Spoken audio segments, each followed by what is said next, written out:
Sobrang selos plus sobrang pagbabawal equals breakup. Unahin natin ang selos. Ayos lang naman ang magselos.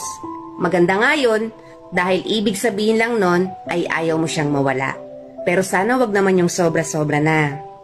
Ilagay din natin sa lugar. Tingnan mo muna kung may basehan pa ba ang pagsiselos mo. Kung mayroon ba talagang dapat ipagselos. Kasi minsan, mahirap din ang panay selos. Kung paulit-ulit na lang, nakakapagod, parang nakakaubos na ng sarili. Pumunta naman tayo sa usapang pagbabawal. Normal lang din naman sa mga magkarelasyon na magkaroon ng mga bagay-bagay na dapat ipagbawal. Ito yung mga tipong ayaw mo nang gawin ang karelasyon mo dahil sa palagay mo na makakasama ito sa relasyon nyo. Thumbs up ako dyan.